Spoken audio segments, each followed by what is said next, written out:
Chartered accountancy പരീക്ഷയിൽ 2ാം റാങ്കുള്ള പീയൂഷ് ഗോയൽ മുംബൈ യൂണിവേഴ്സിറ്റിയിൽ നിന്ന് നിയമബിരുദത്തിലും നേടിയിട്ടുണ്ട് 2ാം റാങ്ക്.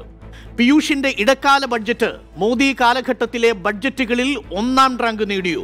12 കോടിയോളം കിസാനു സമ്മാനിച്ച പ്രതിശീർഷം 6000 രൂപയും 10 കോടിയോളം അസംഘടിത തൊഴിലാളികൾക്ക് സമ്മാനിക്കുന്ന പ്രതിമാസം 3000 രൂപയുടെ പെൻഷനും മോദിക്കു സമ്മാനിക്കുമോ ഒരു ഭരണകാലം കൂടി. 5 ലക്ഷം വരെ ആദായത്തിന് നികുതി ഇളവ് നൽകി സന്തോഷിപ്പിച്ച 3 കോടി മധ്യവർഗ തൊഴിലാളി സമൂഹം താമരയ്ക്കുമേൽ വിരലടയാളം പതിക്കുമോ. 1 ലക്ഷം ഡിജിറ്റൽ ഗ്രാമങ്ങളെന്ന സ്വപ്നത്തിൽ യുവതയുടെ ഹൃദയം കുരുക്കുമോ. 8 കോടി സൗജന്യ ഗ്യാസ് കണക്ഷനിൽ വനിതകളുടെ സമ്മതമെന്ന വെള്ളം തിളയ്ക്കുമോ. എൻകൗണ്ടർ അന്വേഷിക്കുന്നു. പ്രധാനമന്ത്രി റീ ഇലക്ഷൻ യോജനയായോ ഇടക്കാല ബഡ്ജറ്റ്. ബഡ്ജറ്റിൽ നിന്ന് ഇനി നേരെ ബാലറ്റിലേക്കോ.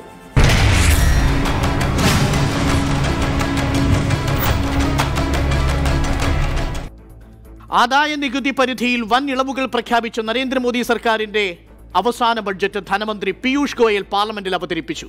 നിലവിലുള്ള ആദായ നികുതി ഇളവ് പരിധി 5 ലക്ഷം രൂപയാക്കി ഉയർത്തി. കർഷകരെയും സമൂഹത്തിലെ ഇടത്തരക്കാരെയും പ്രീതിപ്പെടുത്തുന്ന പ്രഖ്യാപനങ്ങളും ബഡ്ജറ്റിന്റെ ഭാഗമായി.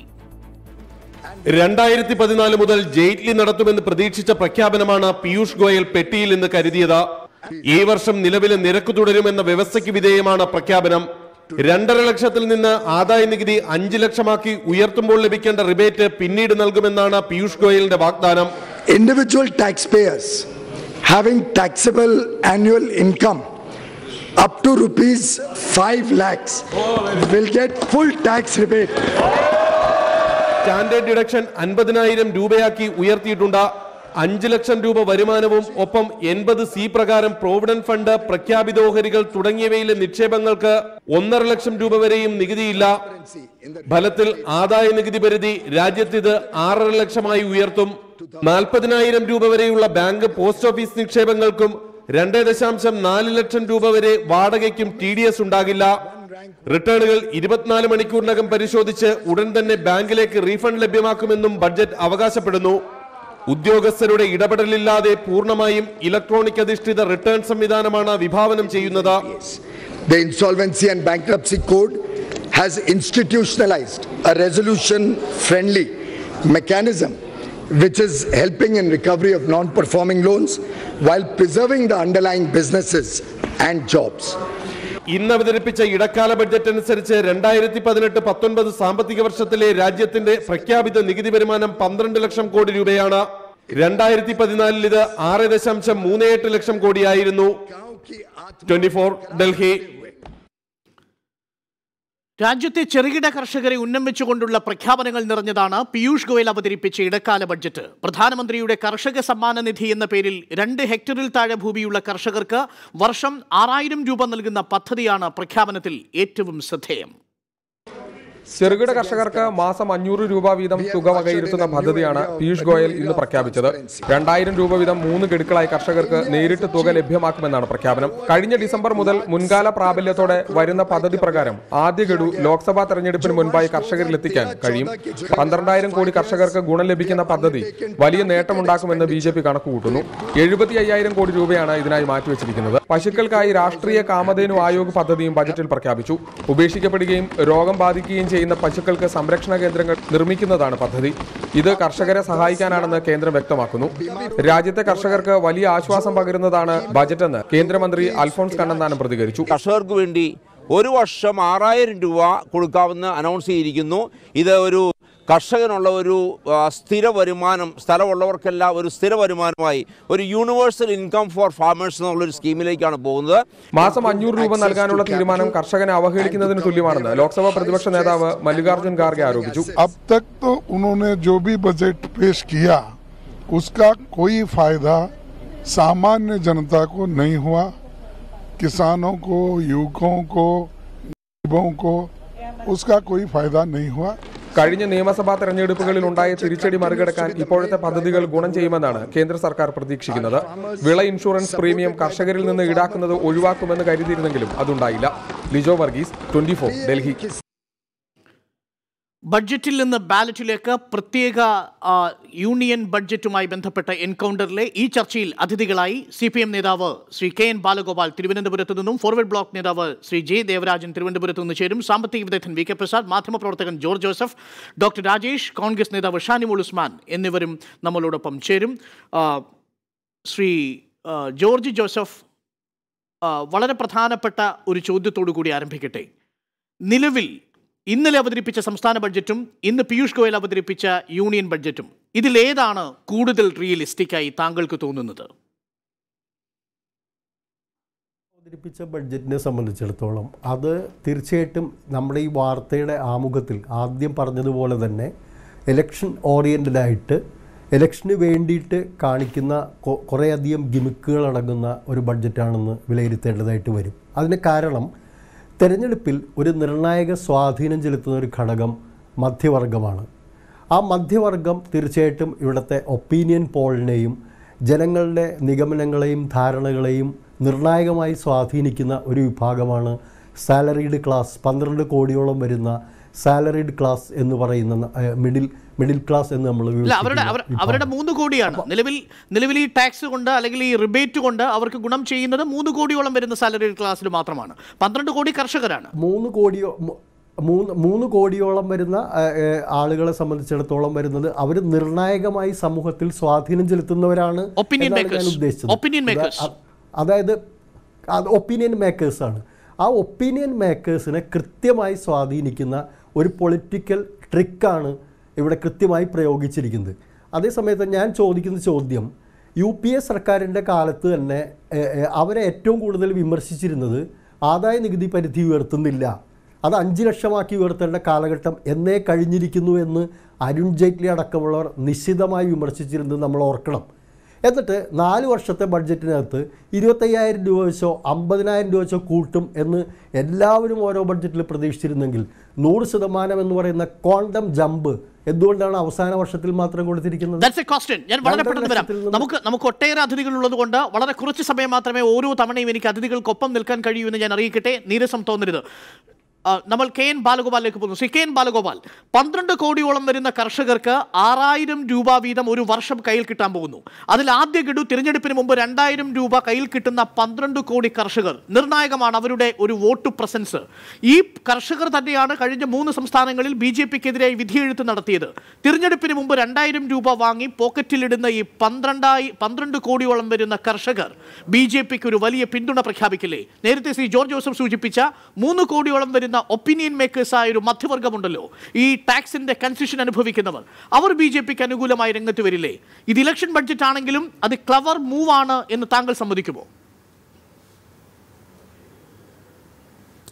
ഈ 12 കോടി കർഷകർക്ക് അതിനകത്ത് ഈ പണം കിട്ടുന്ന ആളുകൾ 2,000 രൂപ വെച്ച് കൊടുത്താൽ, വോട്ടിന് സാധാരണ കൊടുക്കുന്ന പോലെ തെരഞ്ഞെടുപ്പിന് തൊട്ട് മുമ്പ് അവരുടെ പോക്കറ്റിലേക്ക് 2,000 രൂപ വെച്ച് കൊടുത്താൽ, അങ്ങനെ സർക്കാർ പൈസ, സാധാരണ BJP തെരഞ്ഞെടുപ്പുകൾക്ക് അല്ലെങ്കിൽ മറ്റു പല പാർട്ടികളും ഉത്തരേന്ത്യയിൽ പൈസ കൊടുക്കാറുണ്ടെന്ന് നമ്മുടെ നാട്ടിലൊക്കെ നമുക്കറിയുന്നതാണ്, വലിയ തോതിൽ പൈസ കൊടുക്കും. അങ്ങനെ ഈ സർക്കാരിൻ്റെ പണം അങ്ങ് പോക്കറ്റിലേക്ക് ചെന്ന് കഴിഞ്ഞാൽ അതിനനുസരിച്ച് ആളുകൾ ആകെ മാറും എന്നൊരു ധാരണയുണ്ടെങ്കിൽ അത് തെറ്റാണെന്നാണ് എനിക്ക് തോന്നുന്നത്. കാരണം കഴിഞ്ഞ തെരഞ്ഞെടുപ്പിൻ്റെ സമയത്ത് പറഞ്ഞിരുന്ന കാര്യങ്ങൾ ജനം നടന്നിട്ടൊന്നുമില്ല. 15 ലക്ഷം രൂപ വെച്ച് ഓരോ വീട്ടിലും കൊടുക്കാമെന്ന് പറഞ്ഞതിൽ നിന്ന് 6,000ലേക്ക് വന്നു എന്ന ഒരു കുറച്ചുകൂടെ ഞങ്ങൾക്ക് ഇത്രേ പറ്റൂ എന്ന് പറയുന്ന തരത്തിലേക്ക് വന്നു എന്നൊരു റിയലിസ്റ്റിക്കാണ് BJP. കാരണം ഈ പൈസയെ ഞങ്ങൾക്ക് കൊടുക്കാൻ പറ്റും. 15 ലക്ഷം കൊടുക്കാമെന്ന് പറഞ്ഞിടത്ത് അന്ന് പറഞ്ഞിട്ട് അവരുടെ അടുത്ത് ഇപ്പോൾ 6,000 പറഞ്ഞാൽ ഇതൊക്കെ കമ്പയർ ചെയ്യുന്നവരാണ് ആളുകൾ. യഥാർത്ഥത്തിൽ കൃഷിക്കാർ വലിയ പ്രതിസന്ധി നേരിട്ട് ആത്മഹത്യയിലേക്ക് പോയി. നേരത്തെ ഉണ്ടായിരുന്ന ആത്മഹത്യാ നിരക്കിനേക്കാളും ആത്മഹത്യ വർദ്ധിച്ചു. ഇതെല്ലാം നമ്മുടെ നാട്ടിൽ നടന്നുകൊണ്ടിരിക്കുന്നതാണ്. വലിയ സമരങ്ങൾ ഇന്ത്യയിലെ മിക്കവാറും സംസ്ഥാനങ്ങളിൽ നടന്നു. അതുകൊണ്ട് ഇതിപ്പോൾ മുഖം രക്ഷിക്കാൻ വേണ്ടി ഒരു കാര്യം ചെയ്യുന്നു എന്നുള്ളത് കൊണ്ട് വലിയ തോതിൽ അതിന് ഗുണമുണ്ടാകുമെന്ന് തോന്നുന്നില്ല. കാരണം അത്രയേറെ ജീവിത ദുരിതമുണ്ട് എന്ന് മാത്രമല്ല, ഒരു കുടുംബത്തിലേക്ക് ഒരു ദിവസം കിട്ടുന്ന പണം എത്ര എന്നൊക്കെയുള്ള കണക്ക് കൂട്ടിയല്ലോ, ഒരു 5 പേരുള്ളൊരു കുടുംബത്തിന് 4 രൂപയിൽ താഴെയാണ് ഒരാൾക്ക് വരുമാനം കിട്ടുന്നത്. അപ്പോൾ എങ്കിൽ പോലും ഇങ്ങനൊരു നാടകം കാണിക്കാൻ അവർ തയ്യാറാവുന്നു എന്നുള്ളത് പ്രതീക്ഷ വെച്ചുകൊണ്ടാണ്. രണ്ടാമത് മിഡിൽ ക്ലാസിൻ്റെ കാര്യവും ജീവിതത്തെ സംബന്ധിച്ച് ഇതേ പ്രശ്നം നേരിടുന്നതാണ് അവരും. അതുകൊണ്ട് ഈ തെരഞ്ഞെടുപ്പിനകത്ത് പറഞ്ഞിരിക്കുന്ന കാര്യങ്ങളെല്ലാം വളരെയേറെ വോട്ട് ക്യാൻവാസ് ചെയ്യാൻ വേണ്ടിയിട്ടുള്ള ഒരു വലിയ ശ്രമത്തിൻ്റെ ഭാഗമായിട്ടാണെങ്കിലും അത്രയും വലിയ ഗുണമുണ്ടാകും എന്ന് തോന്നുന്നില്ല. പ്രത്യേകിച്ച് 32 വർഷം ജോലി ചെയ്തതിന് ശേഷം 100 രൂപ വെച്ച് അംശാദായം അടയ്ക്കുന്ന ഒരാൾക്ക് പെൻഷൻ കിട്ടും 3000 രൂപ എന്നോ കിട്ടുന്ന. ഈ ബഡ്ജറ്റ് അവതരിപ്പിക്കുമ്പോൾ പറയാൻ പാടില്ലാത്ത പാർലമെൻ്ററി പ്രൊപ്പറേറ്റിക്ക് വിരുദ്ധമായിട്ടുള്ള കാര്യങ്ങൾ പലതുമാണ് ഇവർ ചെയ്തിരിക്കുന്നത്. അത് BJPയെ സംബന്ധിച്ച് അവരങ്ങനെ ചെയ്യുന്നവരാണ്. കാരണം 2 മാസം കഴിഞ്ഞ് നടക്കാൻ പോകുന്ന 3 മാസത്തോടു കൂടി നടക്കാൻ പോകുന്ന ലോക്സഭ തെരഞ്ഞെടുപ്പ് കഴിഞ്ഞ് പുതുതായിട്ട് വരുന്ന ലോക്സഭയാണ് ഈ ബഡ്ജറ്റ് പാസ്സാക്കേണ്ടത്. ഇത് ഇടക്കാല ബഡ്ജറ്റാണ് എന്ന് പറഞ്ഞാൽ BJP മിക്കവാറും വരാൻ പോകുന്നില്ല, അല്ലെങ്കിൽ തീർച്ചയായിട്ടും വരാൻ പോകാത്ത, അധികാരത്തിലേക്ക് വരാത്ത ഒരു BJPക്ക് വേണ്ടി, BJP ഗവൺമെന്റിന് വേണ്ടി അങ്ങനെ നമ്മൾ എഴുതി തള്ളുമ്പോഴും ചില യാഥാർത്ഥ്യങ്ങൾ നമ്മുടെ മുൻപിലുണ്ട്. 12 ലക്ഷം കോടി രൂപയുടെ ആദായ നികുതി വരുമാനം ഉണ്ടാക്കി എന്ന് ബഡ്ജറ്റിലൂടെ പറഞ്ഞിട്ടുണ്ട് ഈ സർക്കാർ. ധനക്കമ്മി കുറച്ചിട്ടുണ്ട്. ഇൻഫ്ലേഷൻ റേറ്റ് 2.1 എത്തി നിർത്തിയിട്ടുണ്ട്. ലോകത്തെ ഏറ്റവും മികച്ച സാമ്പത്തിക വളർച്ചയുള്ള രാജ്യമായി ഇന്ത്യ ഇപ്പോഴും തുടരുന്നു. കള്ളപ്പണത്തിലൂടെ സമാഹരിച്ച 1,60,50,000 കോടി രൂപയുണ്ട്. ഇതൊക്കെ കൊണ്ട് രാജ്യത്തിന്റെ സാമ്പത്തിക ഭദ്രത അത് സുരക്ഷിതമായ അവസ്ഥയിലാണ്. അവർക്ക് വാഗ്ദാനങ്ങൾ നൽകാൻ കഴിയും. ഞങ്ങൾ ഇതിന്റെ വിഹിതം ജനങ്ങൾക്ക് കൊടുക്കുന്നു എന്നാണ് പീയൂഷ് ഗോയൽ പറഞ്ഞത്, നരേന്ദ്രമോദി പറഞ്ഞത്. ആ അർത്ഥത്തിൽ അത് അൺറിയലിസ്റ്റിക് ആണ് എന്ന് പറയുക സാധ്യമല്ലല്ലോ. റിയലിസ്റ്റിക്കേ അല്ല. ഞാൻ പറയട്ടെ, ഈ പറഞ്ഞ കാര്യങ്ങൾ ഇന്ത്യയുടെ സാമ്പത്തിക സ്ഥിതി മെച്ചപ്പെട്ടു എന്ന് പറഞ്ഞാൽ സാമ്പത്തിക സ്ഥിതി മെച്ചപ്പെട്ടത് എന്താ, എങ്ങനെയാണ്? ആളുകളുടെ ജീവിതം മെച്ചപ്പെട്ടു എന്നാണ് അതിൻ്റെ ഭാഗമായിട്ടുണ്ടാവേണ്ട ഗുണം. അങ്ങനെ ആളുകളുടെ മെച്ചം ഉണ്ടായോ? ഏറ്റവും കൂടുതൽ തൊഴിലില്ലായ്മ 45 വർഷത്തിനിടയിലെ ഏറ്റവും ഉയർന്ന തൊഴിലില്ലായ്മ ഈ കഴിഞ്ഞ വർഷങ്ങളിലാണ് എന്ന് കണക്കുകൾ കാണിക്കും. 10 ലക്ഷം കോടി രൂപ ബാങ്കിൽ നിന്ന് പോകുന്നു, വരുന്നു, കാർഷികരുടെ ആത്മഹത്യ വരുന്നു. എന്താ കേൾക്കുന്നില്ല? NSSOയുടെ ഈ ഫൈൻഡിങ് 6.1% എന്നുള്ള ഈ തൊഴിലില്ലായ്മയുടെ നിരക്ക് സർക്കാർ ഇനിയും അംഗീകരിച്ചിട്ടില്ല. പക്ഷെ ഇപ്പോഴും തള്ളിയിട്ടുമില്ല. തള്ളിയിട്ടില്ല. അതുകൊണ്ട് ആ സ്റ്റാറ്റിസ്റ്റിക്സിൻ്റെ പ്രധാനപ്പെട്ട ആ ഡിപ്പാർട്ട്മെൻറ്റ് ഉദ്യോഗസ്ഥന്മാർ രാജിവെച്ച് പോയല്ലോ. അപ്പോൾ ഈ കാര്യങ്ങൾ പുറത്ത് പ്രസിദ്ധീകരിച്ചില്ല എന്നുള്ളതുകൊണ്ട് ജനങ്ങൾ നമ്മുടെ ജീവിതം നേരിട്ട് അനുഭവിക്കുകയാണ്. പട്ടിണിയും വറുതിയും നേരിട്ട് അനുഭവിക്കുന്ന ആളുകൾ, അവർക്കറിയാം ഇതാണോ സ്ഥിതി, എന്താ സ്ഥിതി എന്നുള്ളത്. അതുകൊണ്ട് ഈ ഇന്ത്യ തിളങ്ങുന്നു എന്ന് പറയുന്ന ഏറ്റവും വലിയ സ്ലോഗൻ നടത്തിയത് നമുക്ക് ഓർമ്മയുണ്ടല്ലോ. വാജ്പേയി ഗവൺമെൻറ് കാലം വളരെ മുമ്പൊന്നും അല്ല. വാജ്പേയി 2004 ഏറ്റവും വലിയ പ്രഖ്യാപനങ്ങളും വിജയങ്ങളും ഇന്ത്യ തിളങ്ങുന്നു എന്ന മുദ്രാവാക്യമായിട്ട് വന്നിട്ടാണ് കാലിടറി വീണ് വളരെ വലിയൊരു തകർച്ചയിലേക്ക് പോയത്. പ്രമോദ് മഹാജന്റെ ക്യാപ്ഷൻ ടൈറ്റിൽ വാജ്പേയിയെ രക്ഷിക്കാത്തതുപോലെ പീയൂഷ് ഗോയലിന്റെ ഇടക്കാല ബഡ്ജറ്റ് നരേന്ദ്രമോദിയെ രക്ഷിക്കില്ല എന്നാണ് KN ബാലഗോപാൽ പറയുന്നത്. Come to you Shanimol Usman. Shanimol Usman, ഒരു വളരെ പ്രധാനപ്പെട്ട കാര്യം, ഈ തെരഞ്ഞെടുപ്പിൽ ഇതുവരെ ഈ സമയം വരെയും കോൺഗ്രസിനുണ്ടായിരുന്ന ഒരു അപ്പർ എഡ്ജ് ഇന്ന് നിയമസഭയിൽ പീയൂഷ് ഗോയൽ ഇല്ലാതാക്കുന്ന കാഴ്ചയാണോ നമ്മൾ കാണുന്നത്? ഷാനിമോൾ ഉസ്മാൻ കേൾക്കാമെങ്കിൽ, ഇതുവരെയും കോൺഗ്രസിനുണ്ടായ ഒരു അപ്പർ എഡ്ജ് ഇന്ന് പീയൂഷ് ഗോയൽ എന്ന ചാർട്ടേഡ് അക്കൗണ്ടന്റിലെ പ്രൊവിഷ്യൻസിയുള്ള ഒരു മുൻകാല റെയിൽവേ മന്ത്രി തകർക്കുന്ന ഒരു കാഴ്ചയാണോ കണ്ടത്? ഒരിക്കലുമല്ല.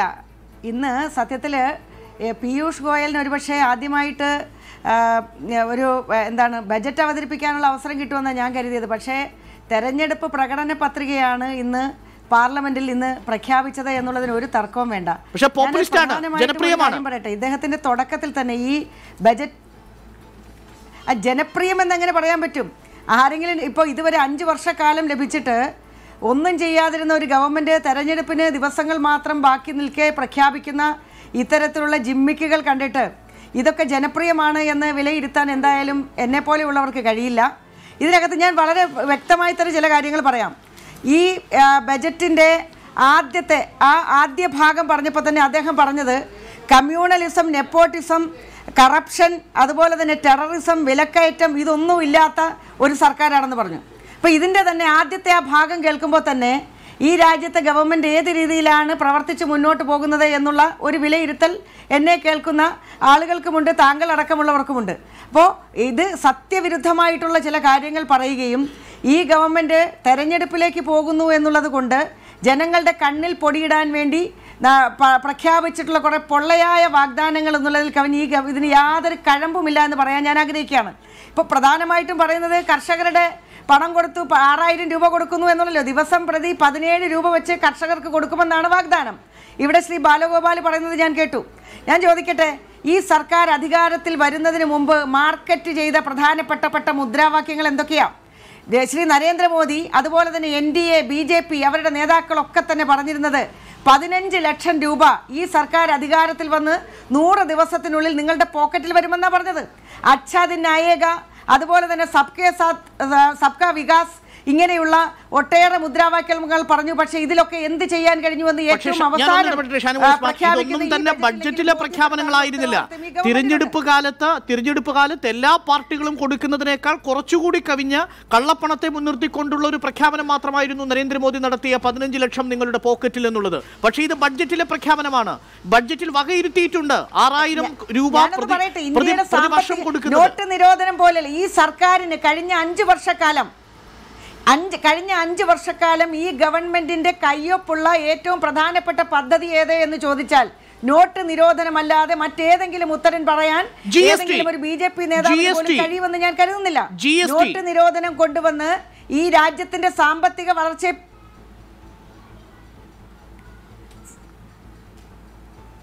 കണക്ടിവിറ്റി പ്രശ്നമാണ് കേട്ടോ. തിരിച്ചു വരാം ഷാനിമോൾ ഉസ്മാൻ. GST ഞാൻ സാമ്പത്തിക വിദഗ്ധനായ VK പ്രസാദ് നമുക്കൊപ്പം ചേരുന്നു. ഡോക്ടർ രാജേഷുമുണ്ട്. VK പ്രസാദ് കേൾക്കുന്നുണ്ടെങ്കിൽ ഈ ബഡ്ജറ്റിനെ പ്രത്യക്ഷത്തിൽ വിലയിരുത്തുമ്പോൾ ജനപ്രിയം, പോപ്പുലിസ്റ്റിക്, ഇലക്ഷൻ ഓറിയന്റഡ് എന്നൊക്കെ നമുക്ക് പറയാം. ഇതിനെ ദേശീയ മാധ്യമങ്ങൾ തന്നെ വിശേഷിപ്പിച്ചത് prime minister re election Yojana എന്നാണ്. അങ്ങനെയൊക്കെ വിമർശിക്കുമ്പോഴും കണക്കുകളിലൂടെ നോക്കുമ്പോൾ ഇത് അത്ര അപ്രാപ്യമായ ഒന്നാണോ പീയൂഷ് ഗോയൽ മുന്നിലേക്ക് വെച്ചിരിക്കുന്ന ജനപ്രിയമായ വാഗ്ദാനങ്ങൾ? പ്രത്യേകിച്ച് പെൻഷൻ, ആശാ വർക്കേഴ്സിന്റെ ഇരട്ടിപ്പിച്ചത്, ഈ സാധാരണക്കാരായ ഫാർമേഴ്സിന് കൊടുത്തത്, ടാക്സ് റിബേറ്റ് കൺസെഷൻ, ഒപ്പം 10 വികസന പരിപാടികൾ, ഇതെല്ലാം അപ്രാപ്യമാണെന്ന് തോന്നുന്നുണ്ടോ? ഇതൊന്നും അപ്രാപ്യമാണെന്ന അഭിപ്രായം എനിക്കില്ല. പക്ഷേ ആകെ പ്രശ്നം ഈ കഴിഞ്ഞ 4.5 വർഷം ഒരു സർക്കാർ ഇതിനു വേണ്ടി എന്തിന് കാത്തു നിന്നു എന്നൊരു പ്രശ്നമുണ്ട്. ഒരു കാര്യം മാത്രം ആലോചിച്ച് നോക്കൂ. ഇൻകം ടാക്സ് 2.5 ലക്ഷത്തിൽ നിന്ന് 5 ലക്ഷത്തിലേക്ക് എക്സംഷൻ വർദ്ധിപ്പിച്ചു. 2014-15 വർഷത്തിലാണ് അവസാനം വർദ്ധിപ്പിച്ചത് 2 നിന്ന് 2.5 ലക്ഷമായിട്ട്. അതിനുശേഷമുള്ള ഓരോ വർഷങ്ങളിലും വർദ്ധിപ്പിക്കാമായിരുന്ന 50,000 രൂപ ക്യുമുലേറ്റീവായിട്ട് വർദ്ധിപ്പിക്കുകയാണ് ഇപ്പോൾ ചെയ്തിരിക്കുന്നത് എന്നുള്ളതല്ലേ സത്യം. അപ്പോൾ ഗവൺമെൻറ്റിനെ സംബന്ധിച്ച് ഗവൺമെൻറ്റിന് അത്തരത്തിലുള്ളൊരു ഇച്ഛാശക്തി ഇല്ല എന്നുള്ളത് വളരെ വ്യക്തമാണല്ലോ. അതുപോലെ ഇപ്പോൾ ഇവിടെ നിർദ്ദേശിച്ചിട്ടുള്ള ഈ പദ്ധതികൾ ഏറ്റവും പ്രധാനപ്പെട്ട കാര്യം ഒരു ഇടക്കാല ബജറ്റിലാണ് ഈ പ്രഖ്യാപനങ്ങൾ വരുന്നത് എന്നുള്ളതാണ്. ഇതിൽ ഫിനാൻസ് ബില്ലിൻ്റെ ഭാഗമാകാൻ പോകുന്ന ടാക്സുമായിട്ട് ബന്ധപ്പെട്ട നിർദ്ദേശങ്ങൾ ഒഴികെ ബാക്കി ഒന്നിനും തന്നെ ഏപ്രിൽ 1-ാം തീയതിക്ക് ശേഷം സാധുതയില്ല. അങ്ങനെ സാധുത ഉണ്ടാകണമെങ്കിൽ ഗവൺമെൻറ് അതിന് ഓരോന്നിനും കൃത്യമായ രൂപത്തിലുള്ള ചട്ടങ്ങൾ ഉണ്ടാക്കി അത് നടപ്പാക്കണം. അതിന് കഴിയില്ലല്ലോ. മാത്രമല്ല അടുത്ത ബജറ്റ് വരുമ്പോൾ തെരഞ്ഞെടുപ്പ് കഴിഞ്ഞിരിക്കും എന്നുള്ളത് കൊണ്ട് സ്വാഭാവികമായിട്ടും പുതിയതായി വരുന്ന ഗവൺമെൻറ്റിന് ഇതൊന്നും നടപ്പാക്കാനുള്ള ബാധ്യതയുമില്ല. ഏറ്റവും മിതമായ ഭാഷയിൽ പറഞ്ഞാൽ എനിക്ക് തോന്നുന്നത് ഇന്ത്യയുടെ ചരിത്രത്തിൽ ഏറ്റവും ഉത്തരവാദിത്തമില്ലാതെ സമർപ്പിച്ച ബജറ്റാണ് ഇത് എന്നാണ് എനിക്ക് തോന്നുന്നത്. ഇതിലെ മുഴുവൻ നിർദ്ദേശങ്ങളും ഇപ്പോൾ ഉദാഹരണത്തിന് പണപ്പെരുപ്പത്തെ സംബന്ധിച്ചുള്ള അവകാശവാദങ്ങൾ പരിശോധിക്കുക. വാസ്തവത്തിൽ പണപ്പെരുപ്പം കുറഞ്ഞു നിൽക്കുന്നത് ഇന്ത്യയുടെ സാമ്പത്തിക ആരോഗ്യത്തിൻ്റെ ഒരു പ്രതിഫലനമേ അല്ല, മറിച്ച് രാജ്യം അകപ്പെട്ടിരിക്കുന്ന അതിഗുരുതരമായ സാമ്പത്തിക കുഴപ്പത്തിൻ്റെ ലക്ഷണമാണ്, ഒരു രോഗലക്ഷണമാണത്. കാരണം കഴിഞ്ഞ ഏതാനും വർഷങ്ങളായി അതിഗുരുതരമായ ഡിമാൻഡ് ക്രൈസിസാണ് ഇന്ത്യ നേരിടുന്നത്. ഒരു വശത്ത് രൂക്ഷമായ കാർഷിക തകർച്ച, ഇന്ത്യയിലെ 56% ജനങ്ങളുടെ ഉപജീവന മാർഗമാണ് കാർഷിക മേഖല.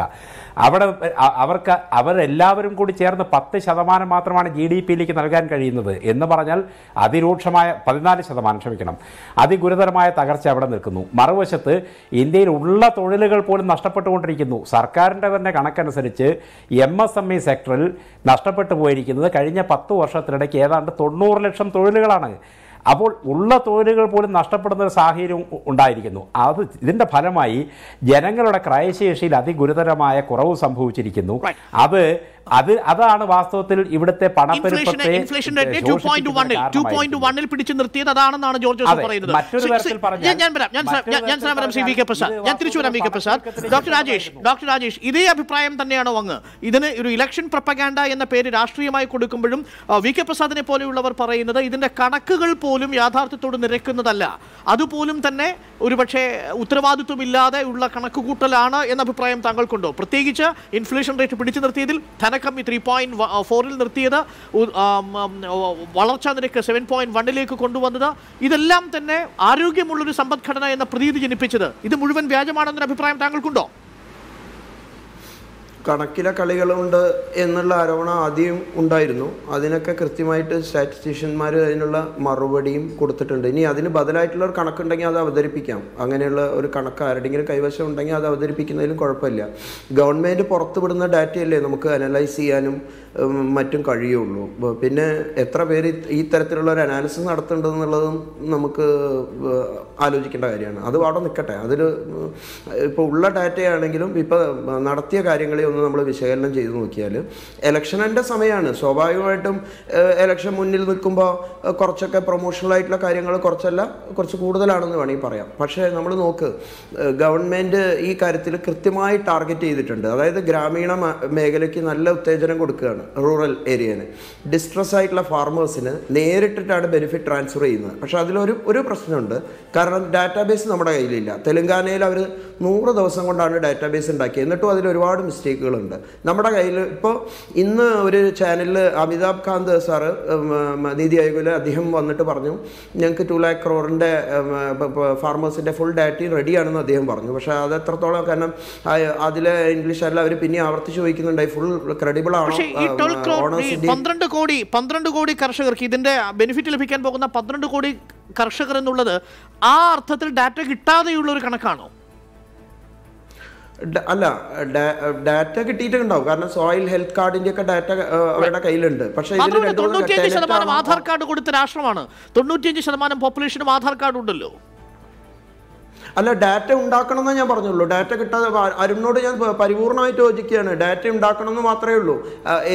എങ്കിലേ പരിപൂർണമായിട്ട് കാണുള്ളൂ. അപ്പോൾ ഒന്ന് കർഷകരെ അഡ്രസ്സ് ചെയ്തിട്ടുള്ള കാര്യങ്ങൾ. പിന്നെ ഇൻകം ടാക്സിൽ സ്വാഭാവികമായിട്ട് അതിൻ്റെ ഞാൻ ഒരൊറ്റ പ്രധാനപ്പെട്ട ഒരു ലോജിക്ക് ഞാൻ പറയട്ടെ. അതായത് GST അവതരിപ്പിച്ച രാഷ്ട്രങ്ങളിലൊക്കെ കേസ് സ്റ്റഡി ആയിട്ട് തന്നെ പഠിച്ച ഇതിൽ നിന്ന് മനസ്സിലാക്കുന്നത്, ഇപ്പോൾ GSTയിൽ കുറഞ്ഞ ഗ്രോത്ത് കാണിക്കുന്ന ഇതിൽ പോലും 4 times 3% GST ഗ്രോത്ത് ഉള്ളിടത്ത് ഡയറക്റ്റ് ടാക്സിൽ 12% ഗ്രോത്ത് കാണുന്നു. അതിപ്പോൾ നമ്മളിവിടെ കണ്ടു. Number of tax return file ചെയ്തത് വളരെ ഹൈ ആയി. അപ്പോൾ ഗവൺമെൻറ്റിന് വെയിറ്റ് ചെയ്തിട്ടേ ഇതിലേക്കൊക്കെ പോകാൻ പറ്റുള്ളൂ. അപ്പം ലാസ്റ്റ് ഇതിലേക്ക് കൊടുത്തിട്ട് കാണാം. പക്ഷേ ടാക്സ് പേയേഴ്സിൻ്റെ ഇത് കൂട്ടിയിട്ടുണ്ട്. ഓൺലൈൻ രീതിയിലാണ് ടാക്സ് ഡിസ്പ്യൂട്ട്സ് ഒന്നും ഇല്ലാതെ 24 hours കാര്യങ്ങൾ തീർത്തു കൊടുക്കുന്നുണ്ട്. പിന്നെ ടാക്സ് പ്രൊവിഷൻസ് സിംപ്ലിഫൈ ചെയ്യുക. അതേമാതിരി കോർപ്പറേറ്റ് ടാക്സിൻ്റെ കാര്യങ്ങളൊക്കെ ഫുൾ ബഡ്ജറ്റിൽ വരുന്നതാണ് ഇന്ന് റവന്യൂ സെക്രട്ടറി വ്യക്തമാക്കിയിട്ടുള്ള കാര്യം. അപ്പോൾ ആ രീതിയിലുള്ള ആശ്വാസങ്ങൾ. പിന്നെ കർഷകർക്ക് വേണ്ടി തന്നെ കോൺട്രാക്ട് ഫാമിംഗ് ആക്ട്, അത് ബഡ്ജറ്റിൻ്റെ അല്ല, കോൺട്രാക്ട് ഫാമിംഗ് ആക്ട് 2018 വന്നു. പിന്നെ ഈ വിളകൾ പ്രൊക്യൂർ ചെയ്യാൻ വേണ്ടിയിട്ട് PM ആശ എന്ന് പറഞ്ഞൊരു സ്കീം കൊണ്ടുവന്നു. ഇതൊക്കെ വളരെ അതായത് കർഷകർക്ക് പ്രത്യേകമായ വില കിട്ടാൻ വേണ്ടിയിട്ട് ഈ APMCനെ ഇതിൽ നിന്ന് കംപ്ലീറ്റ് ഒഴിവാക്കി. ഈ ആക്ട് വായിച്ചു നോക്കി അറിയാം. APMC ഒഴിവാക്കി. APMC വെറും ഫീ കളക്ടേഴ്സ് മാത്രമാണ്. 22 വിളകൾക്ക് MSP കൊടുക്കുകയും ചെയ്തു. ഞാൻ തിരിച്ചു വരാം. എല്ലാ വിളകളെയും ഈ PM ആശയിൽ ഉൾപ്പെടുത്തി. അതാണ് ചെയ്തത്. നമുക്ക് ശ്രീ ദേവരാജിലൂടെ പോകുന്നു. ശ്രീ G. ദേവരാജൻ, ശ്രീ രാജേഷ് സൂചിപ്പിച്ചതുപോലെ ഈ ബഡ്ജറ്റിനു പിന്നിൽ കൃത്യമായ ഡാറ്റ കൂടി സപ്പോർട്ടീവ് ആണെങ്കിൽ ഇതൊരു റിയലിസ്റ്റിക് ആയ ബഡ്ജറ്റാണ് എന്ന അഭിപ്രായത്തോട് താങ്കൾ യോജിക്കുമോ? ഞാൻ യോജിക്കുന്നില്ല. ഒന്നാമത്, ഈ ഗവൺമെൻറ് അധികാരത്തിൽ വന്ന കാലം മുതൽ തന്നെ ഈ മുഴുവൻ കണക്കുകളും അവർ ഫഡ്ജ് ചെയ്ത് തന്നെയാണ് മുമ്പോട്ട് വെച്ചിട്ടുള്ളത്. എന്തിനധികം GDPയുടെ ഗ്രോത്ത് റേറ്റ് പോലും അവർ നമ്മുടെ മുമ്പിൽ അവതരിപ്പിച്ചിട്ടുള്ളത് ശരിയായ കണക്കുകളല്ല എന്നുള്ള തർക്കം ഇപ്പോഴും നിലനിൽക്കുന്നു എന്നുള്ളൊരു യാഥാർത്ഥ്യമാണ്. അത് അംഗീകരിച്ചേ പറ്റൂ. പക്ഷേ ആദായ നികുതിയുടെ കാര്യത്തിൽ അങ്ങനെയല്ല. 12 ലക്ഷം കോടി രൂപയായിട്ട് അതിലും ഞാൻ പറയാം. ഇല്ല, അതിലും പറയാം. അത് നമ്മളങ്ങനെ വെറുതെ പറഞ്ഞു പോയിട്ട് കാര്യമില്ല. അതിലും പറയാം. ആദായ നികുതിക്ക് ആവശ്യമായ റിട്ടേൺ ഫയൽ ചെയ്യുന്നവരുടെ എണ്ണത്തിൽ വർധനവുണ്ടായി. പക്ഷേ കിട്ടുന്ന വോളിയം ഓഫ് ടാക്സ് അതിന് വലിയ വർധന ഉണ്ടായിട്ടില്ല. നോക്കിക്കോളൂ, ഇതിന് മുമ്പുണ്ടായിരുന്ന 2013-14 UPA സർക്കാരിന്റെ അവസാന കാലത്ത് 6.38 ലക്ഷം ആണെങ്കിൽ 2018-19 12 ലക്ഷം കോടിയായി. ഇക്കഴിഞ്ഞ തവണ തന്നെ GST ഇൻകം മാത്രമല്ല, ഇൻകം ടാക്സ് മാത്രമല്ല, GSTയുടെ കാര്യത്തിൽ പോലും നോക്കൂ, 1 ലക്ഷം കവിഞ്ഞു ജനുവരി. അവിടെയാണ് പരോക്ഷമായ നികുതി വർധനവാണ് ഈ പറയുന്ന ആ വകയിൽ ഉണ്ടാക്കിയെടുത്തു എന്ന് പറയുന്ന നികുതി വെച്ചിട്ടാണ് ഈ പറയുന്ന കാര്യങ്ങൾ പറയുന്നത്. അത്രേ ഉള്ളൂ. അത് ഏറ്റവും പ്രധാനപ്പെട്ട എന്ന് പറയുന്നത് വിൻഫാൾ പ്രോഫിറ്റ് എന്ന് പറയുന്നത് പോലെ പെട്രോളിയം പദാർത്ഥങ്ങൾ മുഖാന്തരം അതിൻ്റെ വിലക്കുറവിലുണ്ടായ നേട്ടം ഈ ഗവൺമെൻറ് കിട്ടിയില്ലേ? അതൊരു വലിയ എമൗണ്ട് അല്ലേ? ചെറിയ എമൗണ്ട് ആണോ അത്? $134-150 ഉണ്ടായിരുന്ന പെർ ബാരലിന് ഉണ്ടായിരുന്ന ക്രൂഡ് ഓയിലിന്റെ വില $45 താഴ്ന്നു എന്ന് പറയുമ്പോൾ എന്തുമാത്രം വലിയ വിലയിടുവാനുണ്ടായത്? അതിന്റെ പ്രയോജനം ഈ ഗവൺമെന്റ് കിട്ടിയില്ലേ? അത് വലിയ നേട്ടമല്ലേ ഗവൺമെന്റ്? അതുവഴി മാത്രമല്ല, അപ്പോഴും ടാക്സിൽ ഒരു കുറവും വരുത്താതെ തന്നെയാണ്, പെട്രോളിയം ഉൽപ്പന്നങ്ങളുടെ ടാക്സിൽ ഒരു കുറവും വരുത്താതെ വരുമാനം കണ്ടെത്തിയ ഒരു ഗവൺമെന്റാണ്. രണ്ടാമത്തെ കാര്യം എന്ന് പറയുന്നത്, ഡിമോണിറ്റൈസേഷൻ നടക്കുന്നതിന് മുമ്പ് നമ്മുടെ രാജ്യത്തിന്റെ എക്കണോമിക് ഗ്രോത്ത് എത്ര പെർസെന്റേജ് ആയിരുന്നു? 8.2% ആണ്. 8.2% നിന്ന് നേരെ 6.2% മാറി എന്നുള്ളതാണ് കഴിഞ്ഞ പ്രാവശ്യം നമ്മുടെ മുമ്പിലുള്ള ചിത്രം. എന്ന് വെച്ചാൽ 2% കുറഞ്ഞു എന്നർത്ഥം. ഇന്നത്തെ നിലയിൽ GDP 2% കൂടുതലായിരുന്നു. നികുതി ഇളവിന്റെ 2% കുറഞ്ഞു എന്ന് പറഞ്ഞാൽ ഏതാണ്ട് 3 ലക്ഷം കോടി രൂപയുടെ കുറവുണ്ടായി എന്നാണ് ഇപ്പോഴും പറയുന്നത്. 7.1 നമ്മൾ മാറിയിരിക്കുന്നുള്ളതാണ്. എങ്ങനെയാണ് എംപ്ലോയ്മെന്റ് ഗ്രോത്ത് ഇല്ലാതെ നിങ്ങൾക്ക് ഈ എക്കണോമിക് ഗ്രോത്ത് ഉണ്ടാകുമെന്ന് പറയുന്നത്? ജോലി ഉണ്ടാവുക, കുടുംബങ്ങൾക്ക് വരുമാനം ഉണ്ടാവുക. ആ പോയിന്റ് രാജേഷിനോട് കൂടി ചോദിക്കേണ്ട ചോദ്യമാണ്. ഞാൻ വളരെ പെട്ടെന്ന് തിരിച്ചു വരാം ശ്രീ ജി ദേവരാജിലേക്ക്. ശ്രീ ബാലഗോപാൽ, ഈ ഇതിൽ ഏറ്റവും പ്രധാനപ്പെട്ട ഒരു ജനപ്രിയമായിട്ട് തോന്നുന്ന പ്രധാനപ്പെട്ട കാര്യം എന്ന് പറയുന്നത് മിഡിൽ ക്ലാസ്സിന് ലഭിച്ചിരിക്കുന്ന ഈ ടാക്സ് റിബേറ്റ് ആണ്. നേരത്തെ സൂചിപ്പിച്ച പോലെ ഒരു ഒപ്പീനിയൻ മേക്കേഴ്സ് ആണ്. അവർ കൃത്യമായും ഈ ഗവൺമെന്റാണ് തിരിച്ച് അധികാരത്തിൽ വരുന്നതുണ്ടെങ്കിൽ അവർക്ക് ലഭിക്കുന്ന ടാക്സിന്റെ ബെനിഫിറ്റ് വോട്ടാക്കി മാറ്റാൻ കഴിയും എന്നൊരാഗ്രഹമുണ്ട്. 3 മിനിറ്റാണ് മോദിക്ക് വേണ്ടിയിട്ട് ഇന്ന് പാർലമെന്റിൽ ഈ ഒരൊറ്റ കാര്യം പ്രസ്താവിച്ചതിന് ശേഷം സഭ നിർത്തിവെക്കുന്ന ഘട്ടം പോലും എത്തിയത്. 3 മിനിറ്റ് നേരം പിന്നീട് ധനമന്ത്രി സംസാരിച്ചില്ല. മോദി മോദി മോദി എന്നൊറ്റ വിളിയായിരുന്നു. അവർക്കറിയാം ഏറ്റവും പ്രധാനപ്പെട്ട അല്ലെങ്കിൽ ഫാക്ടർ എന്ന് പറയുന്നത് ഈ മിഡിൽ ക്ലാസ് ആണ്. 3 crore ഒപ്പീനിയൻ മേക്കേഴ്സ്. ഇവരെ എങ്ങനെയായിരിക്കും ഇനി നേരിടാൻ പോകുന്നത് പ്രതിപക്ഷം? ഈ ഒപ്പീനിയൻ മേക്കേഴ്സിനെ പെട്ടെന്ന് അവർക്കൊരു ആവേശം തോന്നും. നാളെ കണക്ക് നോക്കി കഴിയുമ്പോൾ ആവേശം കുറയും. കാരണം ഈ 2.5 ലക്ഷം മുതൽ 5 ലക്ഷം വരെ ഉണ്ടായിരുന്നത് 5% നേരത്തെ ടാക്സ്. ഇപ്പോൾ അതിന് മേലുള്ളത് ഒറ്റയടിക്ക് 20%. തുകയുടെ കാര്യത്തിലൊന്നും വലിയ വ്യത്യാസമൊന്നും വരാൻ പോകുന്നില്ല. എങ്കിൽ പോലും കുറച്ച് ഒരു ആശ്വാസം അവർക്ക് വന്നിട്ടില്ല എന്ന് ഞാൻ പറയുന്നില്ല തുകയുടെ കാര്യത്തിൽ. പക്ഷേ വേറൊരു കാര്യമുണ്ട്. മറുവശത്ത് ഈ DA വർധന തുടങ്ങിയ കാര്യങ്ങൾ നോക്കുക. UPA ഗവൺമെൻറ്റിൻ്റെ സമയത്തും അതിനു മുമ്പ് നേരത്തെ ദേവഗൗഡ ഇരുന്ന ആ ചെറിയ കാലം ഉൾപ്പെടെയൊക്കെ നോക്കിക്കഴിഞ്ഞാൽ ഇന്ത്യയിൽ വിലക്കയറ്റത്തിനനുസരിച്ചൊക്കെയുള്ള DA ഒക്കെ കൊടുക്കുമായിരുന്നു. ഏറ്റവും വലിയ വഞ്ചന ഇവർ കാണിച്ചിട്ടുള്ള മിഡിൽ ക്ലാസ്സും കണക്ക് കൂട്ടുന്നുണ്ടാവും. 2%, 3%-ത്തിനപ്പുറം DA വരുന്നുണ്ട് ഈ വിലക്കയറ്റം ഉണ്ടായിട്ട്. അപ്പോൾ DAയുടെ കാര്യത്തിൽ ഉൾപ്പെടെ എല്ലാത്തിനകത്തും ആർട്ടിഫിഷ്യലായി കണക്കുകൾ കൺട്രോൾ ചെയ്ത് പോകുന്നുണ്ട്. അതുകൊണ്ട് ഈ മിഡിൽ ക്ലാസിൻ്റെ ജീവിതത്തിനെ ഏറ്റവും കൂടുതൽ ബാധിക്കുന്ന പ്രധാന പ്രശ്നങ്ങളെയൊക്കെ അഡ്രസ്സ് ചെയ്യാൻ കഴിഞ്ഞിട്ടില്ല. ടാക്സിൻ്റെ കാര്യത്തിൽ ചെറിയൊരു സോപ്പ് കൊടുത്തു എന്ന് തോന്നാം. പക്ഷേ ഏറ്റവും വലിയ വഞ്ചന നടത്തിയെന്താ? ഞാൻ നേരത്തെ ഇവിടെ ചർച്ച ചെയ്യുമ്പോൾ പറഞ്ഞ ഇതിനിടയ്ക്ക് ഇടപെട്ടും പറഞ്ഞത് തൊട്ട് മുമ്പ് ശ്രീ ദേവരാജൻ പറഞ്ഞ പ്രശ്നമാണല്ലോ.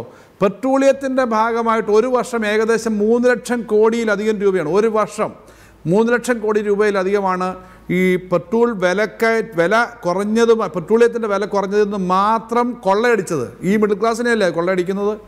തൊഴിലില്ലായ്മ ഏറ്റവും കൂടുതൽ വർദ്ധിച്ചത് ഇതേ കാലത്തല്ലേ? ബാക്കി ചിലവെല്ലാം വർദ്ധിച്ച് ഇതേ കാലത്തല്ലേ? മിഡിൽ ക്ലാസ്സിന് ജീവിക്കാൻ കഴിയാത്ത ആളുകൾ പറയുന്നത് പലതും ഇപ്പോൾ ഉണ്ട്. ഇവർ വന്നതിന് ശേഷം 2000 നോട്ടിറക്കിയിട്ട് എന്നോട് കഴിഞ്ഞ ദിവസം ഒരു പരിചയക്കാരൻ പറയാം, 2000 നോട്ടെന്ന് പറഞ്ഞാൽ ഒരു ഐശ്വര്യമില്ലാത്ത നോട്ടാണ്. അത് പൊട്ടിച്ചാൽ കൈ നിൽക്കുന്നില്ല. പഴയ 1000 നോട്ടാണെങ്കിൽ കൈ നിൽക്കും. പാവപ്പെട്ട ഒരു മനുഷ്യൻ്റെ സങ്കല്പമാണ് അയാളുടെ.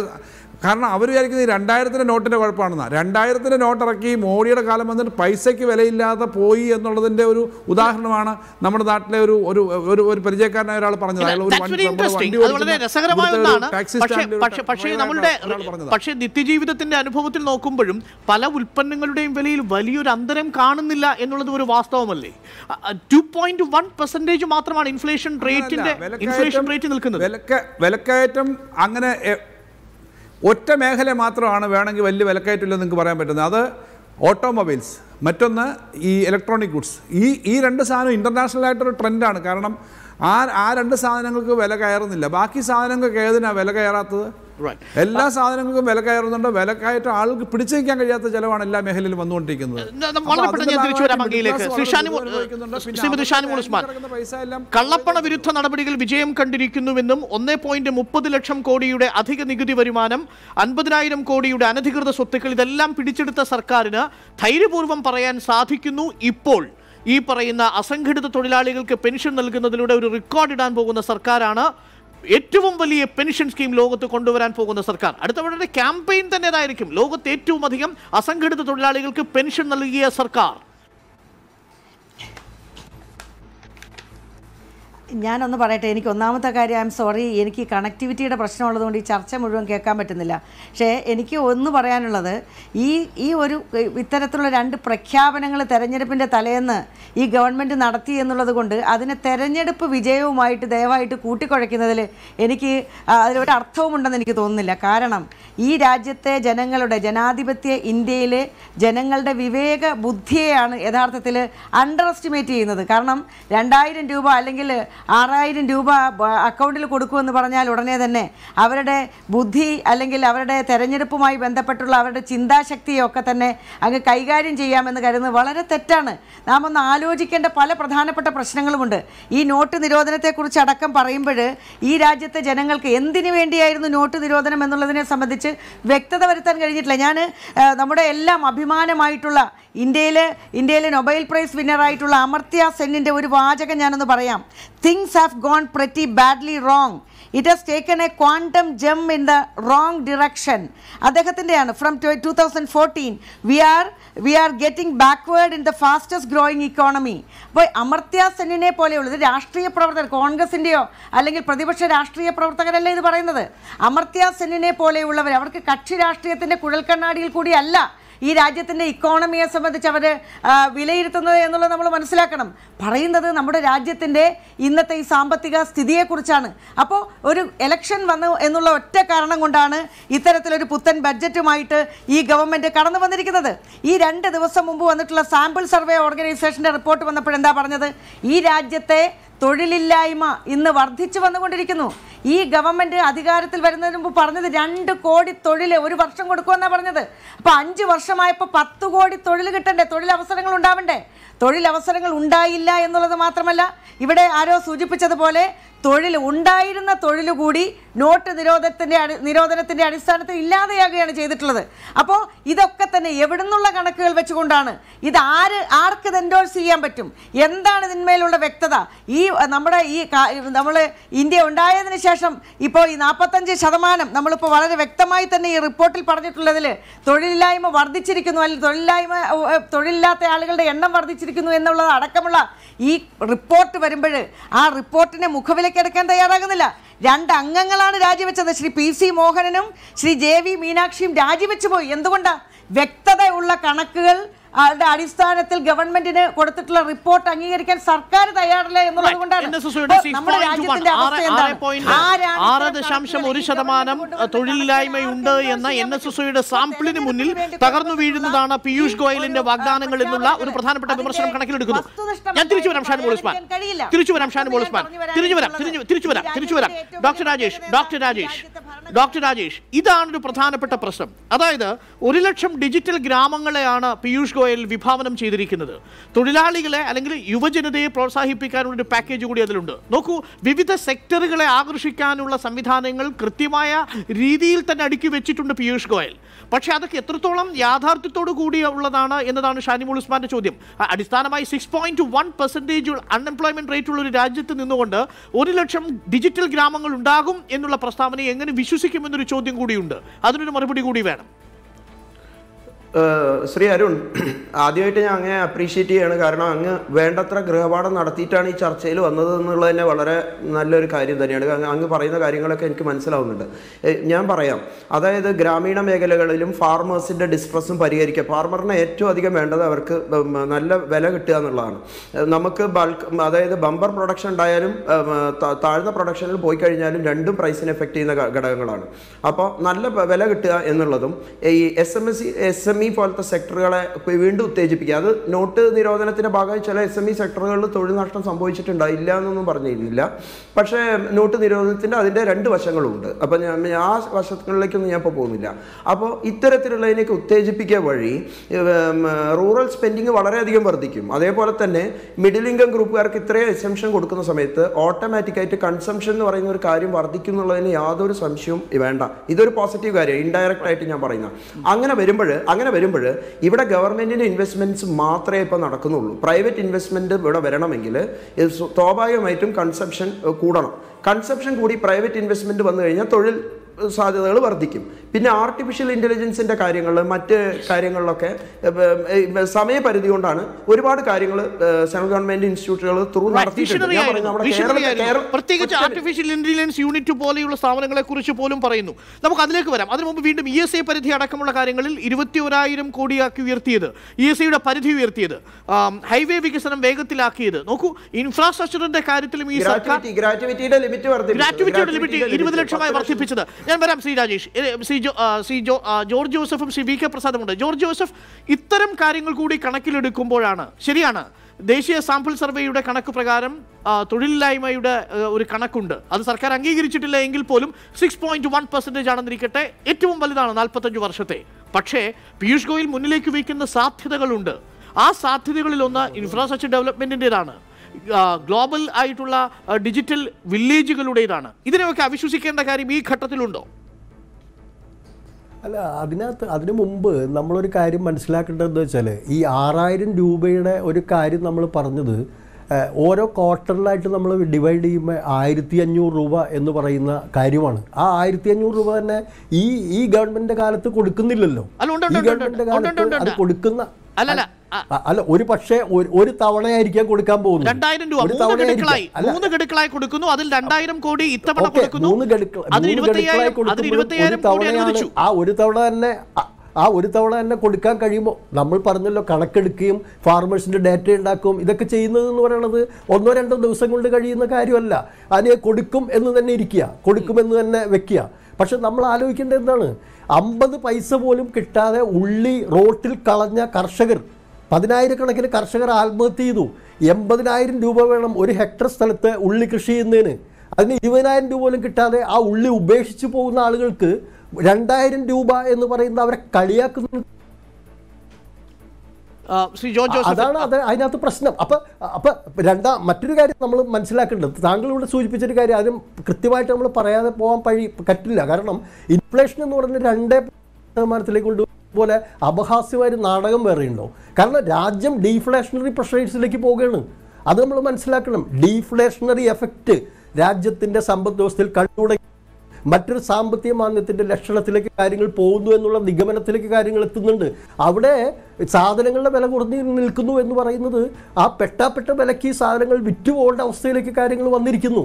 ആ ഒരു അതീവ സങ്കീർണമായിട്ടുള്ള വളരെ ഗുരുതരമായ സാമ്പത്തിക പ്രതിസന്ധി ചൂഴ്ന്നു നിൽക്കുന്ന ഒരു സമയത്ത് ആണ് കർഷകരോട് ഇത്തരം കാര്യങ്ങൾ, ഇത്തരം ഗിമിക്കുകളും ഇത്തരം കാര്യങ്ങളും പറഞ്ഞു പോകുന്നത്. ഞാൻ വീണ്ടും തിരിച്ച് ശ്രീ കെ എൻ ബാലഗോപാൽ, അടിസ്ഥാനമായി ഈ വിഷയങ്ങളിൽ നിന്ന് അല്പം കൂടി മാറിയാൽ, ഈ സ്ത്രീകളുടെ ഭാഗത്ത് നിന്നുകൊണ്ട്, അംഗൻവാടി ജീവനക്കാരുടെ ഭാഗത്ത് നിന്നുകൊണ്ട്, അവർക്കൊക്കെ അവരെ മാത്രം ഉദ്ദേശിച്ചുകൊണ്ടുള്ള ചില പദ്ധതികൾ കൂടിയുണ്ടല്ലോ. അതിൽ അംഗൻവാടി ജീവനക്കാർക്കുള്ള ശമ്പളം വർദ്ധിപ്പിക്കുന്നത് 50%. അംഗൻവാടി ജീവനക്കാർ താഴെത്തട്ടിൽ തന്നെ നിർണായകമായ ചില സ്വാധീനം ചെലുത്താൻ ശേഷിയുള്ള ഒരു സോഷ്യൽ ക്യാപിറ്റലുള്ള സാമൂഹിക മൂലധനമുള്ള ആൾക്കാരാണ്. അവരെ കൂടി ഗവൺമെന്റ് ടാർഗറ്റ് ചെയ്യുന്നുണ്ട്. തൊട്ടപ്പുറത്ത് ഉജ്ജ്വൽ കണക്ഷൻ വീണ്ടും 8 കോടി, അതിൽ 2 കോടി കണക്ഷൻ കൂടി ബാക്കിയുള്ളത് സൗജന്യമായി LPG കണക്ഷൻ കൊടുക്കുന്നു. ഇത് രണ്ടും കൊണ്ട് തന്നെ ഗ്രാമങ്ങളിലുള്ള സ്ത്രീ വോട്ടർമാരെ ഒരു പരിധിവരെ തങ്ങളിലേക്ക് അടുപ്പിക്കാൻ കഴിയുമെന്നൊരു പ്രത്യാശയുണ്ട് സർക്കാരിന്. ആ പ്രത്യാശ കൊണ്ട് തന്നെയാണ് അത് ചെയ്തത്. ഈ പറഞ്ഞ അംഗൻവാടി അല്ലെങ്കിൽ താഴെ തലത്തിൽ ഇങ്ങനെ കുറച്ച് പൈസ ഡിസ്ട്രിബ്യൂട്ട് ചെയ്യാം. പക്ഷേ അതെല്ലാം കൊണ്ട് കാര്യങ്ങൾ പരിഹരിക്കാൻ പറ്റുമെന്ന് അവർ കരുതുന്നുണ്ടോ? ഇപ്പം തൊഴിലുറപ്പ് പദ്ധതി, ഗ്രാമീണ തൊഴിലുറപ്പ് പദ്ധതിക്ക് വെച്ച തുക ടോട്ടൽ പെർസെൻറ്റേജിൽ നിന്ന് കുറഞ്ഞിരിക്കുകയാണ്. അപ്പം അങ്ങനെ കുറേ പൈസ മറ്റു പല മേഖലയിലും ഇല്ല. അടിസ്ഥാനപരമായിട്ട് നേരത്തെ പറഞ്ഞതുപോലെ മഹാരാഷ്ട്രയിലൊക്കെ ട്രാക്ടർ കണക്കിന് കൊണ്ടുപോയിട്ട് അവരുടെ കാർഷിക സാധനങ്ങൾ വഴി കളഞ്ഞ് നെഞ്ചത്തടിച്ച് കരയുന്ന കൃഷിക്കാരൻ്റെ ദുരിതം, ഇതേപോലെ എല്ലാ സ്ഥലത്തും നിൽക്കുന്ന ദുരിതത്തെ പരിഹരിക്കാൻ പറ്റുന്ന തരത്തിലേക്കല്ല. പക്ഷെ ഒരു കാര്യം സത്യമാണ്, ഇതൊക്കെ ശേഖരിച്ച് വെച്ച് അവസാന ഷോട്ടിന് തയ്യാറാക്കി വെച്ചിരുന്ന കുറേ പണം ശേഖരിച്ചിട്ടുണ്ട്. ഇതുകൂടാതെ ഊർജിത് പട്ടേലും മറ്റും രാജിവെക്കാൻ കാരണമായ തരത്തിലേക്ക് പിന്നെ റിസർവ് ബാങ്കിൻ്റെ അടക്കം കയ്യിൽ നിന്നുള്ള പണമെടുത്ത് വിത്തെടുത്ത് കുത്തുന്നത് പോലെ കുറേ കാര്യങ്ങൾ ചെയ്യാൻ അവർ ശ്രമിച്ചിട്ടുണ്ട്. പക്ഷേ അതുകൊണ്ട് വിചാരിച്ചതുപോലെ ഗുണം വരുമെന്ന് തോന്നുന്നില്ല, കരുതാൻ പറ്റില്ല. കാരണം ഇവരുടെ ഈ നയം കാരണം സാമ്പത്തിക വളർച്ച ഉണ്ടായി എന്ന് വേണമെങ്കിൽ പറയാം. ഇന്ത്യയിലെ പിന്നെ സാമ്പത്തിക വളർച്ച ഉണ്ടായി എന്നിരുന്നാൽ പോലും ആകെയുള്ള സാമ്പത്തിക വളർച്ചയുടെ മേജർ ചങ്കും പോയിട്ടുള്ളത്, പ്രധാനമായിട്ടുള്ള 33% പോയിട്ടുള്ളത് ഈ 9 കോർപ്പറേറ്റ് കമ്പനികളുമായിട്ട് ബന്ധപ്പെട്ടിട്ടാണെന്നൊക്കെയുള്ള കണക്കുകളുണ്ടല്ലോ. ഏറ്റവും താഴെയുള്ള 50% അധികം വരുന്ന ആളുകളുടെ വരുമാനം വർദ്ധിച്ചത് 6% വെച്ചിട്ടാണെങ്കിൽ ഏറ്റവും ചെറിയ ഒരു നമ്പർ 1% വരുന്ന ആളുകളുടെ അവരുടെ വെൽത്തിന്റെ ഇൻക്രീസ് 33%-ലാണ് ആനുവലി വർദ്ധിച്ചത്. ഇതൊക്കെ കണക്കുകൾ വന്നിട്ടുണ്ട്. ചർച്ചയുടെ അവസാന ഘട്ടത്തിലേക്ക് പോകേണ്ടതുണ്ട്. ഇത് യഥാർത്ഥത്തിൽ ഗ്രാമീണ ജനതയെയും അർബൻ മേഖലയിലുള്ള മിഡിൽ ക്ലാസിനെയും മാത്രമല്ല, വൈകാരികമായി പോലും ഒരു പ്രത്യേക മതവിഭാഗത്തെ പോലും പ്രോത്സാഹിപ്പിക്കാൻ സാധ്യതയുള്ള പദ്ധതികൾ പോലും ഈ ബഡ്ജറ്റിൽ ഒളിഞ്ഞുകിടപ്പുണ്ട്. എത്രമാത്രം വോട്ടാക്കി തീർക്കാൻ സർക്കാരിന് സാധിക്കുമെന്ന കാര്യം കൂടി അന്വേഷിക്കേണ്ടതുണ്ട്. ഒരു ചെറിയ ഇടവേളയ്ക്ക് ശേഷം തിരിച്ചു വരാം.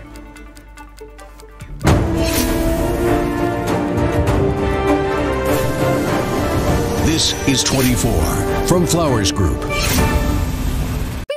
ഇന്നത്തെ പ്രത്യേക പരിപാടികൾ സമർപ്പിക്കുന്നത് PS furniture, affordable furniture for your residence and office, in association with Abeer medical group, health care you can trust.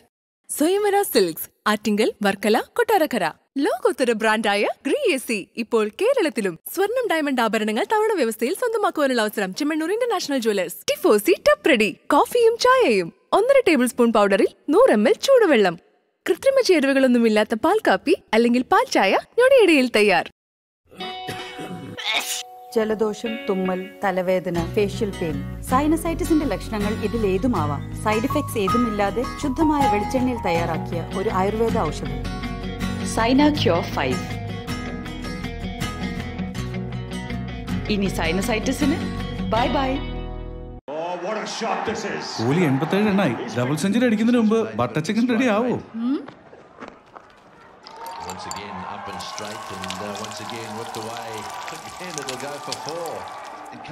Butter chicken masala ready. Kohli എത്രയായി? 96. Eastern butter chicken masala made easy. ജീവിതം ആസ്വദിക്കൂ രുചിയുള്ള കടുപ്പവുമായി. ഈസ്റ്റേ, രുചിയുള്ള കടുപ്പം. You are watching television newspaper. ഇടക്കാല budget ബാലറ്റിലേക്ക് പോവുകയാണോ എന്നാണ് അന്വേഷിക്കുന്നത് എൻകൗണ്ടർ. അവസാന ഭാഗമാണ്. ഈ അവസാന ഭാഗത്ത് ചർച്ച ചെയ്യുന്ന 2 പ്രധാനപ്പെട്ട കാര്യങ്ങൾ. ഒന്ന്, ആശാവർക്കർമാരുടെ അടക്കം സ്ത്രീ വോട്ടർമാരെ സ്വാധീനിക്കാനുള്ള ശ്രമങ്ങൾ എത്രത്തോളം ഫലം കാണുമെന്നുള്ളതും. 2, എങ്ങനെയാണ് കാമധേനു പദ്ധതി ഈ സർക്കാരിനെ മതപരമായി സംരക്ഷിക്കുക എന്നത് കൂടി അന്വേഷിക്കേണ്ടതുണ്ട്. ആദ്യം നമ്മുടെ അവസാന പാദത്തിലേക്കാണ്. സമയത്തിൻ്റെ ഒരു പരിമിതി കൂടിയുണ്ട്. എങ്കിലും ശ്രീമതി ഷാനിമോൾ ഉസ്മാൻ, ഏറ്റവും പ്രധാനപ്പെട്ട കാര്യങ്ങളിലൊന്ന്, ഒരു വലിയ ഭൂരിഭാഗം വരുന്ന വോട്ടർമാർ 50% വരുന്ന സ്ത്രീ വോട്ടർമാരെ സ്വാധീനിക്കാൻ ഈ പറയുന്ന ആശാവർക്കർമാരുടെ വേതനം 50% കണ്ട് വർദ്ധിപ്പിച്ചത്, സൗജന്യ LPG കണക്ഷൻ, പോസ്റ്റ് ഓഫീസ് സേവിങ്സിന് ഏർപ്പെടുത്തിയിരിക്കുന്ന നികുതി ഇളവ്, ഈ 3 കാര്യങ്ങൾ ഇന്ത്യയിലെ ബഹുഭൂരിപക്ഷം വരുന്ന ഗ്രാമങ്ങളിലെ സ്ത്രീ വോട്ടർമാരെ സ്വാധീനിക്കും എന്ന് കരുതിയാൽ തെറ്റുണ്ടോ? ഒരു തരത്തിലും ഇന്ത്യയിലെ ഗ്രാമങ്ങളിലെ സ്ത്രീകളെ ഇത് സ്വാധീനിക്കില്ല. അതിന് പല കാരണങ്ങളുണ്ട്. സ്ത്രീകൾ ചിന്തിക്കുന്നത് പിന്നെ ഏറ്റവും അവസാനം കൊണ്ടുവരുന്ന നാടകത്തിലേക്കും പ്രഖ്യാപനങ്ങളിലേക്കല്ല സ്ത്രീകളുടെ ശ്രദ്ധ. സ്ത്രീകൾ ശ്രദ്ധിക്കുന്നത് അവരുടെ മക്കളെ സ്വതന്ത്രമായി പഠിപ്പിക്കാൻ വിടാൻ. ദളിതനായിട്ടുള്ള രോഹിത് വെമുല എന്ന് പറയുന്ന വിദ്യാർത്ഥിക്ക് ഹൈദരാബാദ് സെൻട്രൽ സർവകലാശാലയിൽ അവിടെ ആത്മഹത്യ ചെയ്യേണ്ടി വന്ന ഗതികേടെന്തായി? ജാതിയുടെയും മതത്തിൻ്റെയും പേരിൽ വർഗീയത ഉണ്ടാക്കുന്ന ഈ ഗവൺമെൻറ്റിൻ്റെ നിലപാടിനെതിരെയാണ് സ്ത്രീകൾ ഇവിടെ ശബ്ദിക്കാൻ പോകുന്നത്, സ്ത്രീകൾ പ്രതിഷേധിക്കാൻ പോകുന്നത്. ഒരു സംശയം വേണ്ട. 750 കോടി രൂപ പിന്നെ ഗോകുൽ പദ്ധതിക്ക് വേണ്ടി മാറ്റിവെച്ചു. അപ്പോൾ ഇവിടെ പശുക്കൾക്ക് വേണ്ടിയും പിന്നെ പശുവുമായി ബന്ധപ്പെട്ട വികസനത്തിന് വേണ്ടി മാറ്റിവെക്കുമ്പോൾ, അത് പശുവിന് വേണ്ടി നിൽക്കുമ്പോൾ, പശുവിന് വേണ്ടി ആംബുലൻസ് ഉണ്ടാക്കുമ്പോൾ മനുഷ്യനെ തിരിഞ്ഞു നോക്കാത്ത ഒരു സർക്കാരാണ് ഈ രാജ്യം ഭരിക്കുന്നത് എന്നുള്ളത് വളരെ വ്യക്തമായി അറിയാം. മുഹമ്മദ് അഖ്ലാഖിനെ പോലെയുള്ള ഒരു പാവപ്പെട്ട മനുഷ്യനെ സ്വന്തം വീട്ടിലെ ഫ്രിഡ്ജിൽ ബീഫ് വെച്ചു എന്നാരോപിച്ചുകൊണ്ട് തല്ലിക്കൊന്നതിനെതിരെയാണ് സ്ത്രീകൾ ഇവിടെ പ്രതിഷേധിക്കാൻ പോകുന്നത്. നജീബ് അഹമ്മദ് എന്ന് പറയുന്ന ഒരു വിദ്യാർത്ഥിയെ, പഠിപ്പിക്കാൻ വിട്ട ഒരു വിദ്യാർത്ഥിയെ ജവഹർലാൽ നെഹ്റു യൂണിവേഴ്സിറ്റിയിൽ നിന്ന് കാണാതെ പോയിട്ട് 2 വർഷം കഴിഞ്ഞിട്ടും അതിന് മറുപടിയില്ലാത്തതിനെ സംബന്ധിച്ചാണ് ഇന്ത്യയിലെ അമ്മമാർ പ്രതിഷേധിക്കാൻ പോകുന്നത്. അതിനപ്പുറമായിക്കൊണ്ട് തെരഞ്ഞെടുപ്പ് അടുത്ത് വന്നപ്പോൾ കൊണ്ടുവരുന്ന പ്രഖ്യാപനങ്ങൾക്ക് വേണ്ടിയാണ്. പ്രഖ്യാപനങ്ങൾ ഇത് സ്വാധീനിക്കുമെന്ന് പറയുന്നതിൽ ഒരർത്ഥവുമില്ല. അപ്പം അതിനോടൊപ്പം തന്നെ എനിക്ക് പറയാനുള്ള മറ്റൊരു പ്രധാനപ്പെട്ട കാര്യം, ഇവിടെ തൊഴിൽ നൽകാതെ തൊഴിലവസരങ്ങൾ നിഷേധിക്കുന്ന ഈ ഗവൺമെൻറ്റിന് ഒരു പ്രധാനപ്പെട്ട ഒരു വലിയ ഒരു ഉദാഹരണം നമ്മുടെ മുന്നിലുണ്ടല്ലോ.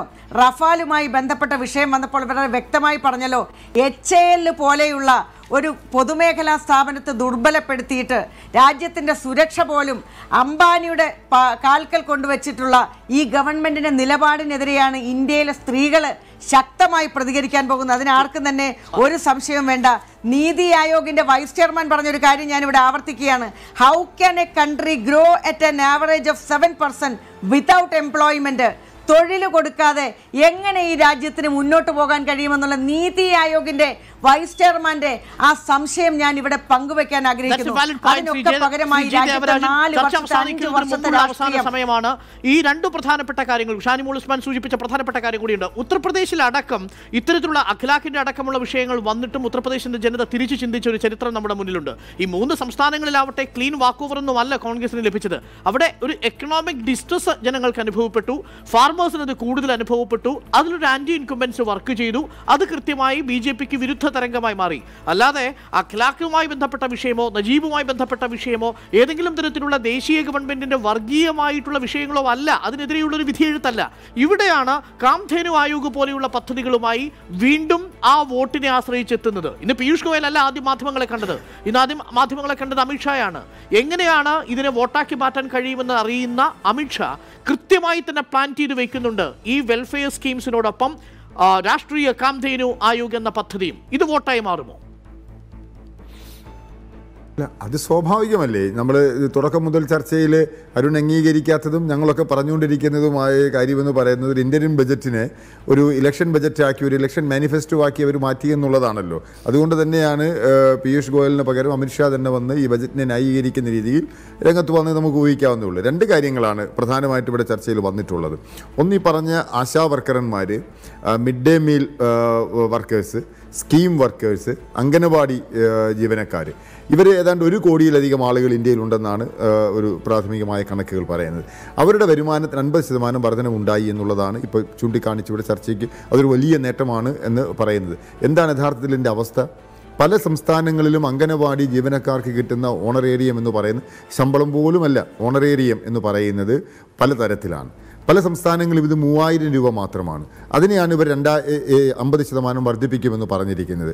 അങ്ങനെ വർദ്ധിപ്പിച്ചാൽ പോലും നിയമപരമായി നമ്മുടെ രാജ്യം അംഗീകരിച്ചിട്ടുള്ള മിനിമം വേജസ് അതുപോലും ഈ തൊഴിലാളികൾക്ക് യഥാർത്ഥത്തിൽ പല സംസ്ഥാനങ്ങളിലും കിട്ടുന്നില്ല എന്നുള്ളതാണ് യാഥാർത്ഥ്യം. ഈ പറഞ്ഞ 50% വർദ്ധിച്ചാൽ പോലും ഇവിടെ അംഗനവാടി ജീവനക്കാരും അതുപോലെ തന്നെ കേന്ദ്ര തൊഴിലാളി സംഘടനകളും ഈ കഴിഞ്ഞ 7, 8, 9 തീയതികളിൽ സമരം ചെയ്ത് എന്തിനു വേണ്ടിയിട്ടാണ്? മിനിമം വേതനം 18,000 രൂപയെങ്കിലും ആകണമെന്ന് ആവശ്യപ്പെട്ടുകൊണ്ടാണ്. അതിലേക്ക് വന്നിട്ടില്ല. ഇവിടെ നേരത്തെ സാഹിബ് സിംഗ് വർമ്മ ഉണ്ടായിരുന്ന സമയത്ത് അസംഘടിത മേഖലയിലെ തൊഴിലാളികൾക്ക് വേണ്ടി നീക്കിവെച്ചിട്ടുള്ളൊരു സാമൂഹ്യ സുരക്ഷാ പദ്ധതി ഉണ്ടായിരുന്നു. അന്ന് അദ്ദേഹം പ്രഖ്യാപിച്ചത് 500 കോടിയാണ്. ഇന്ന് ശ്രീ പീയൂഷ് ഗോയലും പ്രഖ്യാപിച്ചിട്ടുള്ളത് അതേ 500 കോടി തന്നെയാണ്. അവിടെ ഒരു വർധനവും വന്നിട്ടില്ല. ഇവിടെ ഈ പറഞ്ഞ മേഖലയിലെ തൊഴിലാളികൾക്കൊക്കെ എന്തോ ചെയ്യാൻ പോകുന്നു എന്ന് വരുത്തിയെടുക്കുവാനുള്ള ഒരു ശ്രമം. ഇത് ഫലത്തിൽ വന്നു കഴിയുമ്പോൾ ഇത് പ്രാവർത്തികമാകാനും പോകുന്നില്ല. വളരെ തുച്ഛമായ നിസ്സാരമായ വർധനവേ ഈ കാര്യത്തിൽ ഉണ്ടാവുന്നുള്ളൂ. രണ്ടാമത് ഒരു കാര്യം കൂടി പറയാൻ ആഗ്രഹിക്കുന്നത്, ഇവിടെ ഒരുപാട് ചാനലിലും എഴുതി കാണിക്കുന്നുണ്ട്, അരുണും പറയുന്നുണ്ടായിരുന്നു. കാർഷിക മേഖല ശ്രീ രാജേഷ് സംസാരിച്ചപ്പോൾ എടുത്ത് പറയുന്നുണ്ടായിരുന്നു കാർഷിക മേഖലയിലേക്കുള്ള നേട്ടം. കർഷകർ ആവശ്യപ്പെട്ടത് ശ്രീ അരുൺ ഭിക്ഷയല്ല. കർഷകർ ഈ രാജ്യത്തെ കർഷകൻ ആവശ്യപ്പെട്ടത് 500 രൂപ മാസം ഭിക്ഷയല്ല ആവശ്യപ്പെട്ടത്. അവരാവശ്യപ്പെട്ടത് കഴിഞ്ഞ പ്രാവശ്യം നരേന്ദ്രമോദി അധികാരത്തിൽ വരുന്നതിന് മുമ്പ് പറഞ്ഞ കാര്യങ്ങൾ ചെയ്തു തരണമെന്നാണ്. എന്താണ് പറഞ്ഞ കാര്യങ്ങൾ? ഏതാണ്ട് 1.5 ഇരട്ടി, അതായത് 100 രൂപ ചിലവഴിച്ചാൽ 180 രൂപ വരുമാനം കിട്ടുന്ന തരത്തിൽ കാർഷിക വിഭവങ്ങളിൽ നിങ്ങൾക്ക് ലാഭം ഉണ്ടാക്കി തരുമെന്ന് പറഞ്ഞു. 4% പലിശയ്ക്ക് കാർഷിക വായ്പ ഉറപ്പുവരുത്തുന്നു. അതാണ് ആവശ്യപ്പെട്ടത്. 22 വിളകൾക്ക് മിനിമം സപ്പോർട്ട് പ്രൈസ് പ്രഖ്യാപിച്ചിട്ടുണ്ട്. മിനിമം സപ്പോർട്ട് പ്രൈസിന് സാധനങ്ങൾ വാങ്ങുന്ന സംവിധാനമില്ല എന്നല്ലേ തെളിഞ്ഞത്? ഇവിടെ സാധനങ്ങൾ പ്രൊക്യൂർ ചെയ്യുവാൻ ഗവൺമെൻറ് ഏജൻസികൾ മുന്നോട്ട് വരുന്നില്ല. അതുകൊണ്ടാണ് നേരത്തെ പറഞ്ഞതുപോലെ ഉള്ളിയും തക്കാളിയും ക്യാരറ്റും ഒക്കെ വഴിയിൽ ഉപേക്ഷിച്ച് പോകുവാൻ കർഷകർ നിർബന്ധിതരായി. പാലെല്ലാം കൊണ്ടുവന്ന് റോഡിൽ ഒഴുക്കിയില്ലേ? മിനിമം സപ്പോർട്ട് പ്രൈസ് പ്രഖ്യാപിച്ച് കടലാസിൽ വെച്ചിരുന്നാൽ പോരാ, നടപ്പിലാക്കുവാൻ കഴിയുന്ന തരത്തിൽ കാംധേനു ആയോഗ് പോലെയുള്ള പദ്ധതികൾ, പശുവിന് ആംബുലൻസ് പോലെയുള്ള പദ്ധതികൾ, അത് കേരളത്തിൽ ഇരുന്ന് ചിന്തിക്കുന്നത് നമുക്ക് ചിരിക്കാൻ വക നൽകുന്നുണ്ടെങ്കിൽ പോലും ഒരു ഉത്തരേന്ത്യൻ വോട്ട് ബാങ്കിനെ കൂടി ലക്ഷ്യമിട്ടുകൊണ്ടുള്ളതാണെങ്കിൽ അത് ഫലപ്രദമായി വിനിയോഗിക്കാൻ കഴിഞ്ഞാൽ ഒരുപക്ഷെ കാര്യങ്ങൾ കൈവിട്ടു പോകുമോ?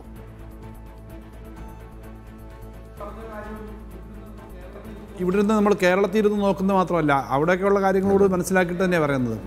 കേരളത്തിലെ കൃഷിയുടെ കാര്യത്തിനകത്ത് കേരളത്തിൽ ഇപ്പോൾ മിനിമം സപ്പോർട്ട് പ്രൈസിൻ്റെ കാര്യം പറഞ്ഞു. കേരളത്തിൽ 24 രൂപ 40 പൈസയോളമാണ് ഒരു കിലോ, 24 രൂപയിലധികമാണ് ഒരു കിലോ നെല്ലിന് സർക്കാർ എടുക്കുന്നത്. എന്ന് പറഞ്ഞാൽ അഖിലേന്ത്യാ അടിസ്ഥാനത്തിൽ 17 രൂപ കൊടുക്കുമ്പോൾ 8 രൂപ അധികം കൊടുത്തിട്ടാണ് കേരളത്തിൽ എടുക്കുന്നത്.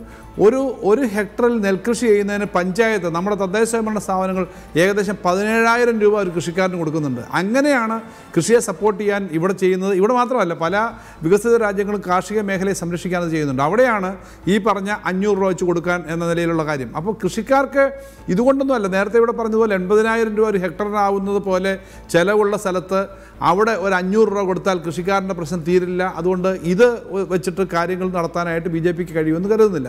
രണ്ടാമത് ഈ കാമധേനു ആയോഗ് പോലെയുള്ള കാര്യങ്ങൾ, ഞാൻ കഴിഞ്ഞ കർഷക സംഘത്തിൻ്റെ അഖിലേന്ത്യാ, ഞങ്ങളുടെ കിസാൻ സഭയുടെ അഖിലേന്ത്യാ കമ്മിറ്റിക്ക് പോയപ്പോൾ രാജസ്ഥാനിലെയും UP-ലെയും ഒക്കെ കൃഷിക്കാർ, രാജസ്ഥാനിൽ നിന്ന് ജയിച്ച MLA-മാർ ഉൾപ്പെടെ ഉണ്ടായിരുന്ന ആ യോഗത്തിൽ, അവർ പറഞ്ഞത് അവിടെ ഇപ്പോൾ ഈ പശുവിനെ, ഈ വന്യമൃഗങ്ങളെ സംബന്ധിച്ചുള്ള കാര്യം നമ്മുടെ ഇവിടെ നിന്നൊക്കെ ഉള്ളവർ പറഞ്ഞതുപോലെ, അവർ പറഞ്ഞത് അവിടെ ഈ അഴിച്ചു വിട്ടേക്കുന്ന പശു, ആ പശു എല്ലാ വിളയും കടിച്ചു തിന്ന് അല്ലെങ്കിൽ നെല്ലും ഗോതമ്പും ഒക്കെ തിന്നുന്ന അതിൻ്റെ പ്രശ്നമുണ്ട്. അപ്പോൾ അതിനെ നിയന്ത്രിക്കാൻ എന്തെങ്കിലും വേണം. അങ്ങനെ പശുവിൻ്റെ പ്രശ്നം തന്നെ പ്രായോഗികമായി അഴിച്ചുവിട്ട സ്ട്രേ ഡോഗ്സ് പോലെ സ്ട്രേ കൗസ് അവിടെ നടക്കുന്നതിൻ്റെ പ്രശ്നം ഉൾപ്പെടെ ആ ഗ്രാമങ്ങളിൽ ചർച്ച ചെയ്യുന്നുണ്ട്. നമ്മൾ വിചാരിക്കുന്നത് മാത്രമല്ല, പശുവിനെ അവസാനം ഒരു 5,000-ഓ 3,000-ഓ 8,000 രൂപയ്ക്ക് കൊടുക്കുന്ന കൃഷിക്കാരന് അതിനെ നോക്കേണ്ടി വരുന്നതിൻ്റെ ബാധ്യത അടക്കം വരുന്നുണ്ട്. അപ്പോൾ ഇവർ വിചാരിക്കുന്നത് പോലെ അതിനെ അങ്ങനെ മാർക്കറ്റ് ചെയ്യാൻ പറ്റുന്നൊരു സ്ഥിതിയിലല്ല കാര്യങ്ങൾ. അവിടുത്തെ സ്ഥിതി ഇതുകൊണ്ടൊക്കെ പരിഹരിക്കാൻ കഴിയുന്ന ഒരു സ്ഥിതിയിലല്ല എന്നാണ് ഞാൻ മനസ്സിലാക്കുന്നത്. വോട്ടിന്റെ കാര്യത്തിലെങ്കിലും കാമധേനു ആവില്ല ഈ പദ്ധതി എന്നാണ് ശ്രീ കെ.എൻ. ബാലഗോപാൽ പറയുന്നത്. അവസാന നിമിഷമാണ് VK പ്രസാദ്, ഒരു ക്വിക്ക് കമന്റ് ഓൺ ദിസ്. പ്രത്യേകിച്ച് ഈ പറയുന്ന പോപ്പുലിസ്റ്റ് മെഷേഴ്സ് വോട്ടിനെ സ്വാധീനിക്കാൻ എത്രത്തോളം കേപ്പബിൾ ആണെന്നുള്ളത്. സമയക്കുറവുണ്ട്, നിരസപ്പെടരുത്. അരുൺ ചരിത്രം ആവർത്തിക്കും എന്നെനിക്ക് പറയാറില്ല. ഇന്ത്യ ഷൈനിങ് എന്ന് പറഞ്ഞുകൊണ്ട് 2004 പോയ അനുഭവം നമുക്കുണ്ട്. മറ്റൊന്ന്, ഇന്ത്യയിലെ പാവപ്പെട്ട കൃഷിക്കാരൻ ബജറ്റ് വായിച്ചിട്ടല്ല വോട്ട് രേഖപ്പെടുത്താൻ പോകുന്നത്. അവൻ്റെ അനുഭവങ്ങളാണ് അവൻ്റെ വോട്ടിനെ സ്വാധീനിക്കാൻ പോകുന്നത്. വളരെ കൃത്യമാണ്. ഈ ബജറ്റ് ഒരു തുറന്ന കുറ്റസമ്മതമാണ്. കഴിഞ്ഞ 5 വർഷക്കാലം കൊണ്ട് നമ്മുടെ രാജ്യത്തെ സമ്പദ് വ്യവസ്ഥയെ തകർത്ത് പാപ്പരാക്കി എന്നുള്ളതിൻ്റെ കുറ്റസമ്മതമാണ് ഇപ്പോൾ ഈ 6,000 രൂപ വെച്ച് 12 കോടി കൃഷിക്കാർക്ക് കൊടുക്കാം എന്ന പ്രഖ്യാപനം. അതുപോലെ അൺഓർഗനൈസ്ഡ് സെക്ടറിന് വേണ്ടിയിട്ടും മറ്റുമുള്ള പ്രഖ്യാപനം. ഇത് വാസ്തവത്തിൽ കുറ്റസമ്മതമാണ്. ഈ കുറ്റസമ്മതത്തിന് വലിയ വിലയാണ് തെരഞ്ഞെടുപ്പിൽ നിലവിലുള്ള ഗവൺമെൻറ് കൊടുക്കേണ്ടി വരിക എന്നുള്ള കാര്യത്തിൽ യാതൊരു സംശയവും എനിക്കില്ല. ഇതാണ് വളരെ പരിഹാസ്യമായ കണക്കുകൾ. എങ്ങനെയായിരിക്കും ഈ തെരഞ്ഞെടുപ്പിൽ ഈ അവസാന നിമിഷം നേരത്തെ സൂചിപ്പിച്ച പോലെ ആദ്യപാദത്തിലെ 2,000 രൂപ വാങ്ങുന്ന കർഷകൻ BJPയുടെ താമര കണ്ടാൽ ഈ പറയുന്ന വോട്ടിൽ അവന്റെ വിരലടയാളം പതിക്കുമോ എന്ന ചോദ്യം? അതായത് ഇതിനകത്ത് വളരെ ക്ലവർ ആയിട്ടുള്ള ഒരു മൂവ് അവർ നടത്തുകയാണ്. എങ്ങനെയാണ് ഇത് പൊളിറ്റിസൈസ് ചെയ്ത് വോട്ടാക്കി മാറ്റാൻ കഴിയുന്ന ഒരു എക്സർസൈസ് ആയിട്ട് ഈ അവസാനത്തെ ബഡ്ജറ്റിൽ ഉപയോഗിക്കാമെന്ന് വളരെ ക്ലവറായിട്ട് വളരെ പഠിച്ച് തന്നെ ചെയ്തിട്ടുള്ളൊരു കാര്യമാണ്. പക്ഷേ അനുഭവങ്ങളുടെ ഇന്ത്യയിൽ അതല്ല സ്ഥിതി. ഇവിടെ തകർന്ന് തരിപ്പണമായി ചെറുകിട ഇടത്തരം മേഖലകൾ, കാർഷിക മേഖലകളും തൊഴിൽ നഷ്ടവും എല്ലാം കൊണ്ട് ജീവിതം എടുക്കാൻ പോകുന്ന യൂണിയൻ ഗവൺമെന്റ് ഈ തെരഞ്ഞെടുപ്പിൽ ഈ ബഡ്ജറ്റ് എത്ര ശതമാനം കണ്ട് സ്വാധീനിക്കാൻ സാധ്യതയുണ്ട്? ഒരു സ്റ്റാറ്റിസ്റ്റിക്കൽ പ്രഡിക്ഷൻ താങ്കൾ പറഞ്ഞാൽ ഈ ഘട്ടത്തിൽ.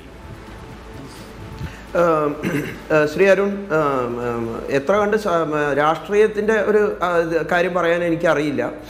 പക്ഷെ ഞാനൊരു കാര്യം പറയാം, വളരെ ക്വിക്കായിട്ട് പറയാം.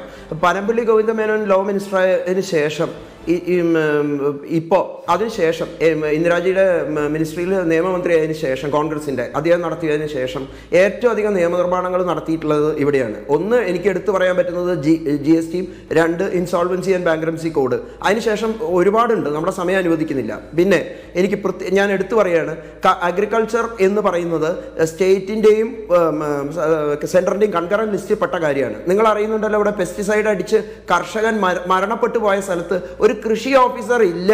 ഒരു കൃഷി ഓഫീസറെ കണ്ടെത്തേണ്ടിയിരിക്കുന്നു എന്ന് കൃഷിമന്ത്രി പറയുന്ന ഒരു സത്യസന്ധനായ ഒരു കൃഷിമന്ത്രി നമ്മുടെ കേരളത്തിലുണ്ടായിട്ട് അദ്ദേഹം പറയുന്ന ഒരു അവസ്ഥ നമ്മൾ ആലോചിച്ച് നോക്കണം. ഓർഗാനിക് ഫാമിങ്ങിൻ്റെ എക്സ്പോർട്ട് ഇമ്പോർട്ടിന് യാതൊരു രീതിയിലും റെസ്ട്രിക്ഷൻ കൊടുക്കാതെ ലിബറലായിട്ട് ഇപ്പോൾ സെൻട്രൽ ഗവൺമെൻറ് 3 മാസം മുമ്പ് ഒരു സർക്കുലർ ഇറക്കി കഴിഞ്ഞു. കേരളത്തിന് വളരെയധികം യോജിക്കാം.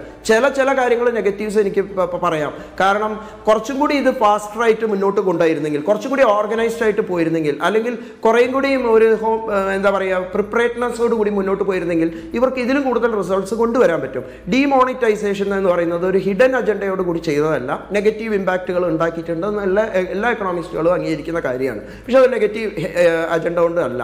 ഡിമോണിറ്റൈസേഷൻ്റെ ഭാഗമായിട്ട് 2 കാര്യങ്ങൾ നടക്കുമായിരുന്നു.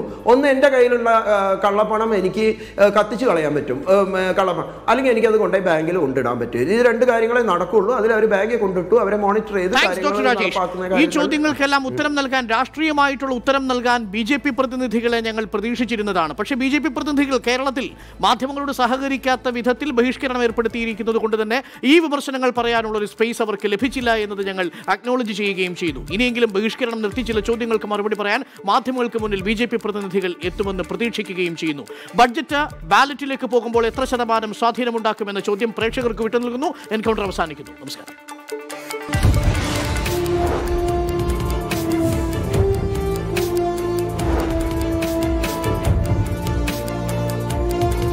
You are watching 24 from News Headquarters, Kochi.